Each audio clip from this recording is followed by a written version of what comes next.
Podcast PWI Koordinatoriat Jakarta Barat. Assalamualaikum warahmatullahi wabarakatuh.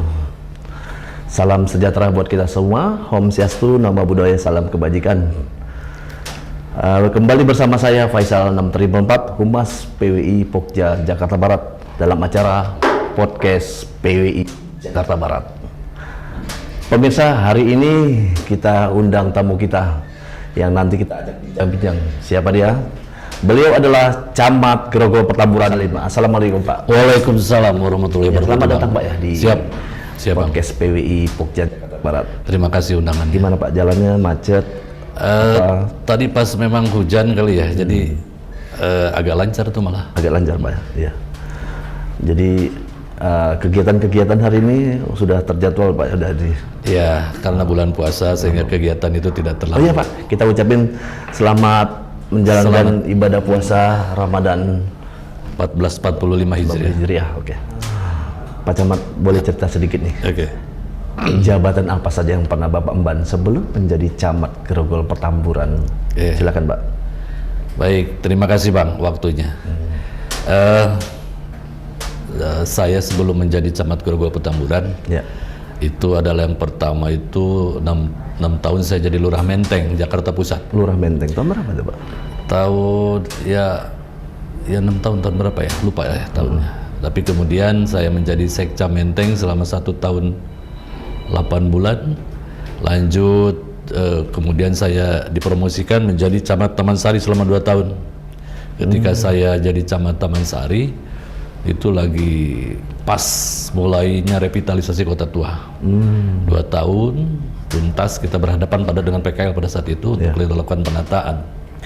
Kemudian dari Taman Sari 2 tahun saya bergeser kurang lebih sekarang sekitar 7 bulan jalan menjadi Camat Grogol Petamburan.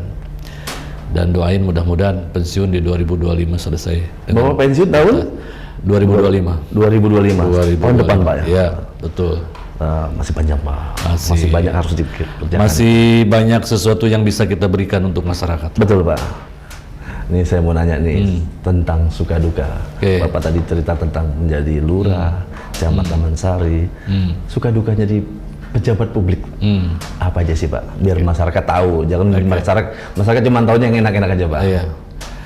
Jadi ketika seorang ASN kemudian berkomitmen untuk menjadi pejabat publik, khususnya pejabat di wilayah Kepamongan, maka harus siap dengan segala sesuatunya. Artinya seorang pamong itu tidak mengenal tanggal merah, waktu, gitu kan? Waktu, tempat. Betul. Kemudian dinamika yang ada di masyarakat, tentunya lain dengan pegawai kantoran yang lain.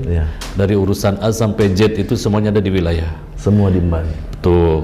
Kemudian persoalan itu juga di tengah-tengah masyarakat yang karakteristik sosialnya itu heterogen. Ini berarti ada tantangan-tantangan sosial yang harus kita atasi semua. Kebetulan nih saya, Lurah Menteng saya 6 tahun. Lurah Menteng Jakarta Pusat. Di situ tempatnya, pusatnya orang-orang jantungnya lah, artinya ring satunya Jakarta dalam Jakarta. Dan saya 6 tahun di situ. Rekor saya. Kemudian karena saya mungkin berada di wilayah ring 1, memang di ring 1 itu diplototin terus. Akhirnya mungkin kita berkontribusi, pimpinan melihat, kemudian kita dipromosikan. Karena itu termasuk ring 1, berarti Bapak punya pengalaman sangat luar biasa. Misalnya pernah ditegur pejabat menteri. Luar biasa. Di sana, cuman di sana salurannya tidak langsung kepada kami. Jadi laporan tersebut datang ke pusat, kemudian pusat infoin ke kita. Jadi mereka juga paham, Mbak. Tetapi bedanya dengan ring 1 itu kita harus respon. Harus cepat. Harus harus cepat respon dan cepat untuk mengatasi masalah itu, mencari solusi-solusi dan segala macam. Berarti yang kurang apa Bapak? Waktu tidur berarti Pak? Saya tidur di kantor. Pada saat itu saya tidur di kantor. Tapi nggak ada rumah dinas Pak? Kebetulan Kelurahan Menteng pada saat itu nggak punya kelurahan. Belum punya rumah dinas. Jadi kadang-kadang kalau saya pulang, anak saya itu bilangnya manggilnya Om juga karena jarang pulang. Ini PJ Gubernur nih boleh buat di note ini untuk rumah-rumah dinas camat yang mungkin waktunya habis di di tempat kerja Pak ya, Iya. biar istirahatnya tidak jauh buat pulangnya langsung ke tempat di rumah Ya, dinas. sekarang saya di sini menempati rumah dinas. Malah di sini ada Malah di dinas. sini ada rumah dinas. Gitu.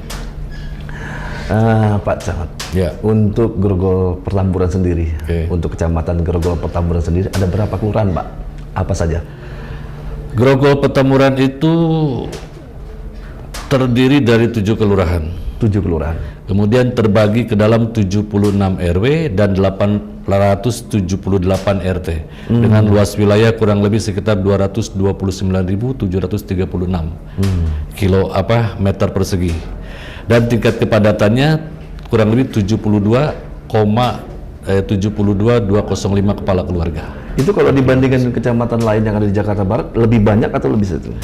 Kalau dibandingkan dengan Cengkaring kita lebih kecil, dibandingkan dengan Kebonjeruk kita lebih kecil. Tetapi kalau kita bandingkan dengan Taman Sari ya kita lebih besar. Karena mungkin Pertamburan lebih fokus ke bilang itu perkantoran. Betul, kawasan hotel ya, artinya tempat-tempat pusat kuliner dan segala macam. Oke Pak, terima kasih. Apa saja Pak program-program yang telah dilakukan kecamatan untuk memperkuat kesehatan masyarakat, misalnya soal COVID-19 kemarin Pak hingga saat ini? Oke. Jadi kita patut lihat ke depan. patut bergembira juga bahwa saat ini COVID sudah mulai melandai, kemudian protokol kesehatan juga sudah mulai agak longgar, sehingga yang diperlukan oleh pemerintah adalah bagaimana memberikan pencerahan kepada masyarakat, pemahaman kepada masyarakat, supaya tetap juga menjaga pola hidup sehat. Artinya dari mana-mana kita cuci tangan, pola PHBS itu memang penting. Ada atau tidak ada virus, bahwa PHBS itu memang penting karena penularan itu justru karena bersihan seseorang, ketidakresihkan seseorang sehingga mereka cepat tertular. Yang kedua, kemudian kita mengoptimalkan seluruh sumber daya yang ada, RT, RW, LMKF, KDM gitu ya, untuk selalu mensosialisasikan. Ya. Tetap bagaimanapun, biarpun kondisi COVID ini sudah landai, tapi kita tidak pernah tahu kapan ada varian baru, kemudian ada segala macam, itu yang harus kita jelaskan. Tetapi pemahaman kepada masyarakat cara hidup sehat itu jauh lebih. Nah itu kita selalu sinergi dengan Puskesmas untuk mensosialisasikan itu. Kemudian kita juga menginformasikan, mengedukasi masyarakat supaya konsumsi makan dan segala macam ya, 4 sehat 5 sempurna lah, gitu ya, supaya itu mendukung juga daya tahan tubuh imun ya Pak. Ya, betul. Lalu Pak, itu untuk COVID sendiri masih ada Pak untuk penyuntikan vaksin booster atau vaksin 1, vaksin 2 itu? Bulan kemarin masih dibuka itu, untuk vaksin, tapi mungkin seiring dengan kondisinya tidak ada penyebaran. Karena kan informasi yang dapat untuk skala nasional itu kan penyuntikannya ditarik, kemudian tidak gratis lagi. Lalu untuk di Kecamatan Grogol Pertamburan sendiri masih gratis? Gratis. Masih gratis. Masih gratis. Jadi masyarakat masih bisa dilayani Pak ya? Masih gratis. Lalu kemudian Pak, apa yang sudah dilakukan Kecamatan Grogol Pertamburan? Kira-kira untuk stunting sudah ada data nggak sih Pak di Grogol Pertamburan? Data stunting, ini mohon maaf kalau salah tolong dikoreksi. Data stunting untuk wilayah Kecamatan Grogol Pertamburan itu kurang lebih sekitar 58. Tapi memang ada juga gizi kurang, gizi buruk. Kan tahapannya gizi kurang, gizi buruk, stunting. Lebih banyak di kelurahan mana itu Pak? Wijaya Kusuma. Wijaya Kusuma dan Tomang. Itu rata-rata mungkin apa mayoritas pekerjaannya atau lingkungannya? Ya lebih kepada sisi ekonomi lah ya. Karena memang mereka itu juga keterbatasan tempat tidur, keterbatasan dana untuk mereka membeli makan dan segala macam. Tetapi gini, penanganan stunting ini saya sudah luar biasa sekali ya. Artinya ada juga program stimulus ya. Fiskal stimulus kemarin yang dilakukan oleh Pemprov DKI Jakarta untuk penanganan stunting, dan kita kasih makan selama 14 hari berturut-turut, kemudian kita evaluasi. Oh sudah mulai itu? Udah, itu dari program dari Pemprov DKI Jakarta, setiap kelurahan ada, dan itu berjalan maksimal, dan itu dampaknya signifikan terhadap keberadaan, dan kami tidak berhenti di situ. Jadi ketika program itu tidak bisa dilanjutkan, maka kami coba mengundang seluruh pemangku kepentingan ini, apakah itu melalui CSR dan segala macam. Kita undang mereka untuk berkontribusi, karena tidak mungkin program pemerintah ini hanya 14 hari. Anda bisa berbuat apa untuk program stunting? Untuk pelaksanaannya sendiri melibatkan siapa saja? Ada. Sementara kita kemarin akan merumuskan, kebetulan di Grogol Petamburan ini kan kita punya 4 kampus, Trisakti, Ukrida, kemudian Untar, dan mereka sudah secara prinsip mereka siap, Pak. Tinggal menyusun aja konsepnya, ya, tinggal disusun aja konsepnya seperti apa, dan mungkin nanti mereka siap membantu kita, baik itu sebagai pengabdian daripada masyarakat, atau mungkin mereka sebagai CSR atau apapun lah namanya. Yang jelas kami memberi ruang, kami memberi kesempatan yang seluas-luasnya untuk pihak lain juga terlibat, bahwa ini bukan persoalan pemerintah saja, ini persoalan kita semua. Jadi kalaupun ada yang berkontribusi, tentunya saya amat sangat terima. Dan ini harus didorong. Mereka harus diberikan juga tanggung jawab. Betul. Gitu ya. Kira-kira begitu sih. Oke, Pak. Berkaitan juga, Pak, tadi bicara tentang stunting. Sekarang kita bicara tentang program penanggulangan penyakit DBD, Pak, demam berdarah. Mengingatkan sudah musim hujan sudah mulai datang, Pak, ya. Insennya juga udah luar biasa. Udah berapa hari ini kan kita juga udah mulai banjir. Seberapa insen, Pak, Jumantik dan Pogging dilakukan, Pak? Gini, kalau ya jelas kita harus mengoptimalkan pemberantasan PSN, ya, program PSN, maka kita terjun. Semua lurah, semua kasih yang terlibat itu harus terjun pada saat setiap penanganan pemberantasan sarang nyamuk, ya, jentik. Kemudian yang terpenting, ini kan sekarang ada juga persepsi yang berkembang di masyarakat seakan-akan kalau ada apa-apa pogging gitu. Padahal kita kalau kembali kepada pengertian pogging, Bang Faisal, yang menentukan satu wilayah bisa dipogging itu bukan kami nih, tetapi puskesmas berdasarkan kasus yang ada. Betul, laporan. Jadi jangan juga ini harus dibalik juga nih pengertian masyarakat itu, bahwa seakan-akan semua itu kalau ada pun ini nggak ada kasus pun minta dipogging. Karena satu, semakin sering dipogging, nyamuk kebal. Ya, semakin banyak dipogging, udara tidak bagus untuk kesehatan. Betul. Jadi kalaupun nanti dipogging itu murni karena ada kasus. Jadi jangan sampai nanti kalau tidak ada kasus, pemahaman masyarakat tuh tidak ada kasus, saya pengennya dipogging. Tidak, ini tidak sehat untuk kesehatan. Dan nyamuk juga akan kebal. Yang kedua, mengoptimalkan petugas Jumantik. Ya, untuk lakukan pemberantasan sarang nyamuk. Harus dipahami juga nih, pemberantasan petugas Jumantik itu bukan petugas yang membersihkan, yang terjun langsung dan segala macam gitu, bukan itu. Tapi petugas Jumantik itu lebih dari itu. Satu, harus memberikan edukasi kepada orang yang dikunjungi, kepada keluarga yang dikunjungi nih, memberikan edukasi dengan pengetahuan yang dia dapat, ya, bahwa ini loh kalau misalkan nggak, sehingga dengan terus dia berikan edukasi, mandiri, nanti gitu, mereka jadi PSN Jumantik mandiri. Sehingga itulah makanya saya bilang, kalian, Anda ini Pak ibu-ibu Jumantik itu bukan hanya ke situ hanya, tapi memberikan edukasi. Tidak hanya menyenter, tapi edukasi mereka bahwa untuk menghindari sarang nyamuk itu begini loh yang harus dilakukan, sehingga pada ujungnya nanti masyarakat menjadi paham dan menjadi Jumantik mandiri gitu, Bang. Ini keluhan dari para Jumantik, Pak. Mereka tuh sering berhadapan dengan, terutama kayaknya daerah wilayah mungkin menengah ke atas seperti di wilayah Grogol Petamburan. Menteng yang sulit itu memang. Ada beberapa kasus yang tidak bisa dimasukin, ya. Itu ya. Jadi gini, memang pada beberapa kasus khususnya di kawasan elit, kawasan perumahan komplek, ada kekhawatiran.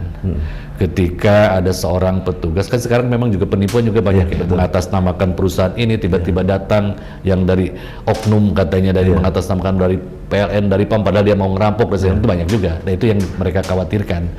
Jadi setiap petugas, untuk apa upaya yang kita lakukan menghadapi itu, menghadapi orang yang tidak mau didatangin oleh petugas Jumantik. Dengan alasan itu. Yang pertama, mereka kita kasih seragam. Yang pertama ya. Yang kedua, mereka kita kasih dengan name tag, supaya ada betul-betul petugas, gitu kan.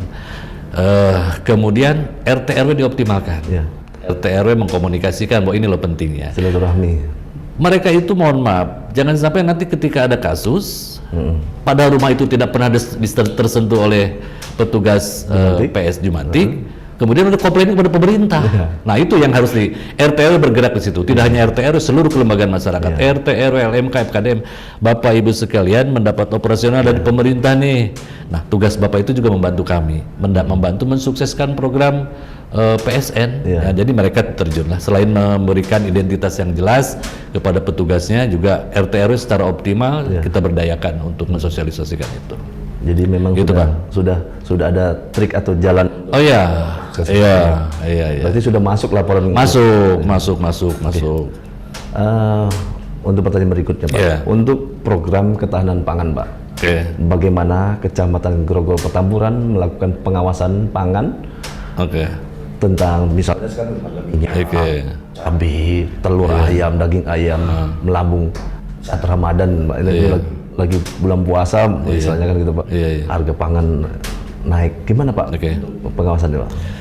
Ya kalau terkait dengan kebijakan pangan itu kan berarti kebijakan pemerintah pusat. Tetapi kami di wilayah mencoba mensukseskan program-program yang diselenggarakan oleh pemerintah. Kemarin ada bazar murah. Masyarakat itu terus terang memang dengan bazar murah itu betul-betul mampu. Berapa kilo itu, Pak? 10 kilo ya? 10 kilo. Ada 5 kilo tapi dengan ada sembako minyak itu ya. Oh ya. Yang mereka beli hanya 100.000, harga murah lah gitu ya. Tetapi memang nilainya itu betul-betul membantu masyarakat dan menjawab kebutuhan dan persoalan masyarakat di tengah-tengah kesulitan ekonomi menghadapi bulan puasa. Responnya cepat. Betul. Kemarin sudah diselenggarakan sama PD Pasar Jaya. Yang kedua diselenggarakan sama Bulog. Nah ini Bulog sedang distribusikan nih, ya. Bulog sedang distribusikan. Nah harapan kami apa yang disampaikan oleh masyarakat, karena program-program yang tadi itu Banjar Murah itu sudah mampu menjawab kebutuhan masyarakat. Masyarakat meminta kalau bisa diselenggarakanlah sampai terus menerus, kira-kira begitulah. Jadi mereka itu ya berterima kasih sekali sama Pemprov DKI Jakarta terhadap Banjar Murah. Masyarakat juga berterima kasih kepada pemerintah yang responnya cepat. Kemudian terkait dengan kebijakan tadi ya, harga kita pantau, kita 3 pilar bergerak untuk memantau dan melaporkan terkait dengan kondisi-kondisi harga kebutuhan pokok di pasar-pasar kita, door kita sampaikan laporan kepada apakah mungkin dari kebijakan pemerintah pusat seberapa dampaknya terhadap penurunan beras, minyak, telur dan segala macam. Apalagi menjelang ini jawaban yang ditunggu-tunggu masyarakat. Iya, betul. Masyarakat sangat betul. Semua kalau bicara tentang emak-emak, ibu-ibu, pasti yang dibicarakan tentang sembako. Jadi mereka sudah mungkin mendengar dan bisa mendengarkan apa yang kita bicarakan. Ada solusi. Kita respon khususnya DKI Jakarta. Pertanyaan berikutnya, Pak. Daerah Grogol Petamburan dikenal dengan daerah yang kerap mengalami kebakaran. Apa upaya Pak yang telah dilakukan kecamatan untuk menekan terjadi kebakaran serupa? Perlu saya luruskan juga nih bahwa kawasan Grogol Petamburan itu bukan daerah yang rawan terhadap kebakaran. Begitu juga kami itu bukan juga wilayah yang rawan banjir. Kalaupun ada banjir di wilayah kami, ini murni karena antrian saja. Kemudian kalau dilihat dari persentase kebakaran juga artinya kira-kira begitu, saya nggak mau ngomong loh ya, ASEAN Palupat Camatnya. Tetapi wilayah kami Bu juga meskipun memang ada beberapa kawasan padat di Tomang, baik di Wijaya Kusuma, kemudian di Jelambar itu juga masuk kawasan padat. Dan secara frekuensi kebakaran itu tidak masuk dalam kategori rawan kebakaran. Tetapi upaya-upaya yang dilakukan oleh pemerintah jelas. Kami itu kebetulan sekarang juga kami baru punya posko itu hanya 3, posko kebakaran. Padahal idealnya itu posko pemadam itu ada satu kelurahan satu. Dan sekarang kami sudah mengupayakan nih, mengusulkan pada 2 titik supaya ada di Grogol dan di Jelambar itu dibangunkan. Udah usulan, bahkan kemarin katanya anggarannya itu, anggaran pembangunan sudah ada di Gulkarmat. Cuman tinggal mutasi asetnya saja nih dari taman kepada Gulkarmat, gitu kan. Itu upaya yang didorong terus melalui Musrenbang, melalui reses dan segala macam. Kita kalau misalnya kita wawancara dengan rata-rata masyarakat ada sedikit takut sebelum PLN itu mematikan listrik. Paling tidak kan masyarakat berharap ada titik-titik di mana sih PLN terlibat. Ada di dalam situ. Jadi gini Bang, kaitannya dengan kebakaran. Kita sampaikan juga bahwa Saya sampaikan ke Kasektor, pastikan Bapak lakukan upaya-upaya, termasuk simulasi. Dia datang secara jemput bola ke wilayah, ke RW-RW padat, mereka lakukan simulasi. Bagaimana? Simulasi lakukan ini kayak cara pemadaman kebakaran dan segala macam. Iya, betul dan kebetulan kan memang di wilayah kita itu saya 3 kali sudah 3 kali selama 7 bulan saya 3 kali ada kebakaran, tapi skalanya kecil. Dan itu rata-rata memang lebih diakibatkan karena arus pendek. Di situ banyak konveksi. Jadi saya perintahkan kepada lurah-lurah, para lurah panggil mereka yang punya konveksi, edukasi mereka, undang kami, undang Damkar, gitu, supaya mereka mampu mengantisipasi, karena perusahaan konveksi yang home industry itu memang rentan terhadap terjadinya kebakaran. Betul. Nah, di luar itu juga kami melakukan juga bersinergi dengan sektor untuk membentuk di setiap kelurahan itu sambil menunggu pembangunan posko barangkali gitu. Ada relawan-relawan Damkar. Dulu Balakar. Nah, dulu Balakar. Jadi diupayakan ada pos-pos yang tidak terpakai yang memang kemarin baru diresmikan oleh Kepala Dinas Gulkarmat, beberapa posko di kelurahan kita ya, untuk sebelum nanti posko yang sebenarnya itu dengan mengoptimalkan, memberdayakan masyarakat melalui petugas Balakar dulu tuh, petugas Balakar. Kalau tadi edukasi tentang misalnya konveksi tadi Pak, apakah misalnya tentang apa tadi Pak, mereka mesti di persyaratan untuk membuat satu konveksi mesti punya alat apa? Betul. Pendeteksi dini paling nggak cepat penanganan. Betul. Itu salah satu yang materi yang kita sampaikan kepada mereka. Ya, khususnya mereka yang home industry yang bergerak di bidang konveksi itu rentan terhadap kebakaran, bahwa untuk mengantisipasi kejadian harus ini. Itu harus wajib tersedianya APAR. Soal nanti APAR mau beli di Damkar atau di mana silakan saja.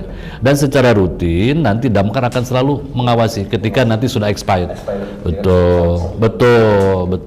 Itu udah kita lakukan itu.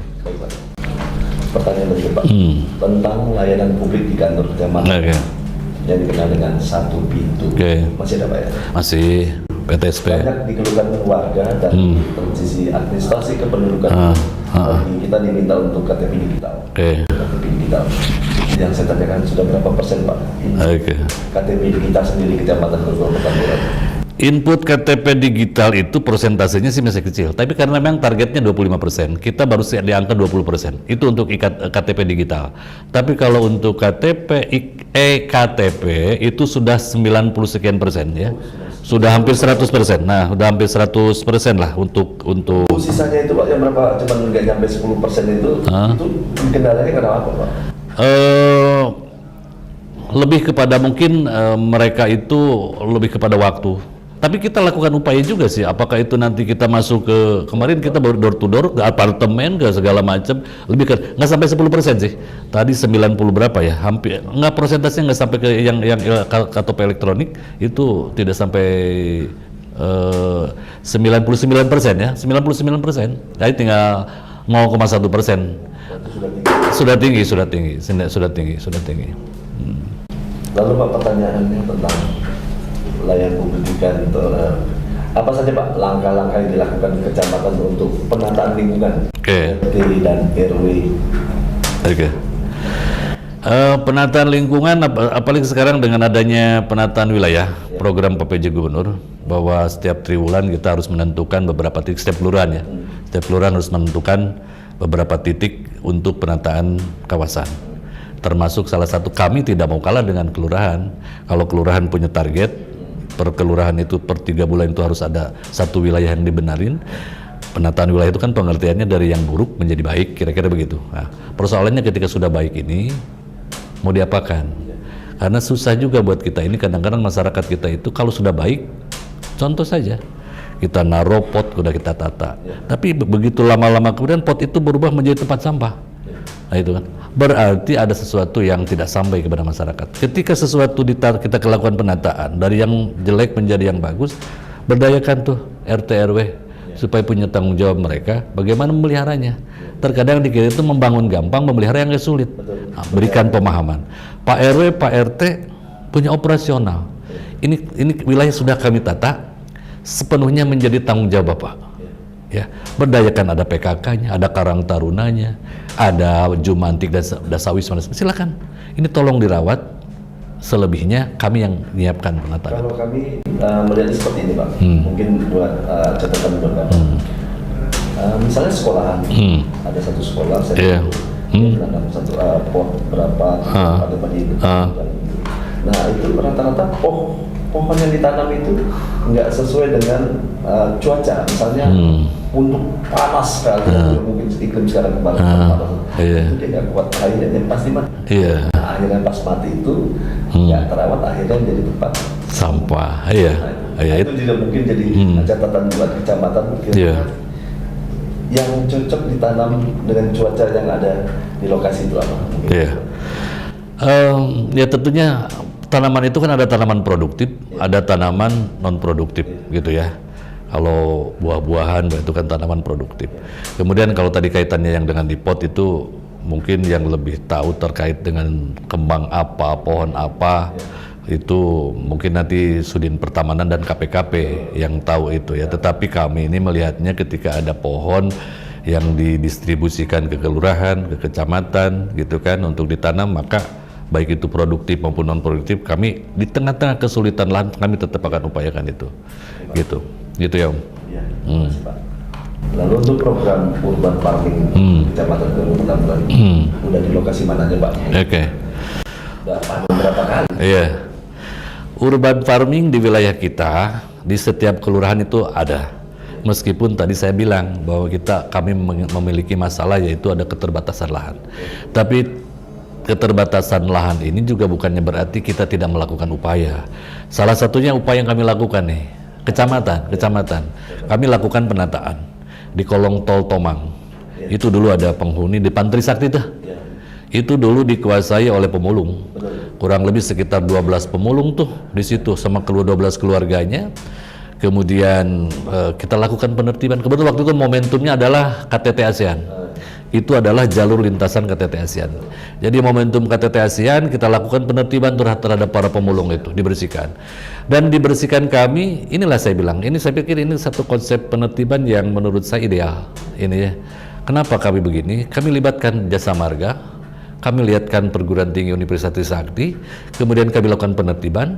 Pasca penertiban seringkali kita sudah ditertibkan itu, kita diamkan 5 bulan, 3 bulan kemudian ditumbuh lagi. Tapi apa yang kami lakukan, kami punya kewajiban untuk membongkar itu semua, tetapi selebihnya adalah Jasa Marga yang menata, memager, membuat apa dan segala macam. Bahkan kami sudah diberi izin sama Jasa Marga sekarang, Pak. Saya bilang tolong ini bisa nggak di situ dibuatkan posko atau base camp banjir 24 jam Bina Marga. Maka sekarang di situ selain sudah tertata dengan baik, ada tamannya, ada udah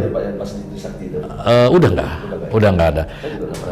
Ya sekarang dibangun di situ, dibangun base camp poskonya suku dinas Kasat Satpol Bina Marga sudah ada. Jadi orang sudah dipagar sama Jasa Marga, kami yang menertibkan, mereka yang mager, kami yang menata, yang memanfaatkan untuk posko, sehingga nilainya itu kami dapat. Mereka aset itu apa aja Pak yang ditanam di situ? Banyak macam-macam. Kali-kali lah Bapak berkunjung. Tidak boleh terlalu tinggi kan ada. Betul. Nah, ada sisi tanah yang kosong yang sebelah sana yang kami tanamin sekitar 200 pohon cabai. Pohon cabai. Dan kemarin sudah panen. Iya, sudah panen 2 kali lah kita di situ. Sudah ada manfaatnya. Om Faisal nanti main ke sana kalian jalan-jalan. Iya, siap. Mampir di situ. Ya. Lalu pertanyaan berbeda Pak, program pemerintah tentang bedah rumah untuk warga kota yang tergolong tidak mampu sudah berjalan kan Pak ya? Ya, tiap tahun. Yang saya tanyakan sudah berapa warga yang mendapatkan program ini Pak? Kalau ngelihat mengacu kepada yang 2013 ya, itu sekitar 12. Biasanya sih memang kami sebetulnya ingin mengusulkan lebih banyak, tapi kan lagi-lagi kita harus sampaikan kemampuan pemerintah budgetingnya terbatas, sehingga biasanya itu per kelurahan itu 2 kalau tidak salah ya. Tetapi kita mengacu ke 2023 itu ada sekitar 12 mereka yang sudah kita bedah rumah, baik itu melalui pembiayaan BAJIS dan segala macam. Nah, ini program bedah rumah ini juga salah satu program yang memang betul-betul ini bisa mampu menyentuh kebutuhan masyarakat dan segala macam gitu, sehingga masyarakat itu ketika sudah dibedah itu betul-betul rumah yang ditempati itu layak huni dan sehat gitu ya. Nah ini kalau bisa sih mungkin mohon maaf ya, kita ditentukan BAJIS punya anggaran atau mungkin Bajnas atau apapun lah, atau mungkin CSR juga kita ya gitu ya, meminta supaya perkelurahannya pihak swasta terlibat di dalam penanganan itu langsung betul. Jadi program bedah rumah ini betul-betul ini diterima dengan baik, dan masyarakat mengharapkan bahwa program ini berkelanjutan terus gitu ya, sampai pada titik tertentu orang yang tidak layak huni itu menjadi sedikit kira-kira jumlahnya gitu. Karena yang tadi sudah pertanyaan. Oke. Kita sudahi dulu karena kita sudah menunjukkan kita menjalankan. Iya. Kita salat. Pemirsa, demikianlah podcast kita kali ini di hari Jumat tanggal 15 Maret 2024 bersama saya dan Bapak Camat Kelurahan Petamburan. Dan saya ucapkan terima kasih juga kepada Pemprov Pemerintah Kota Administrasi Jakarta Barat, Pak Wali Kota, Pak Wakil Wali Kota, Kasudin Kominfo, Pemerintah Kota Administrasi Jakarta Barat, dan Kantor Bagian Umum dan Protokol Pemerintah yang mendukung acara podcast PWI Pokja Jakarta Barat. Dari Balai PWI Jakarta Barat, Faisal 644, Humas PWI Jakarta Barat, bersama Camat Kelurahan Petamburan, Bapak Agus Sulaiman. Kami undur diri. Terima kasih. Wassalamualaikum warahmatullahi wabarakatuh. Waalaikumsalam warahmatullahi wabarakatuh.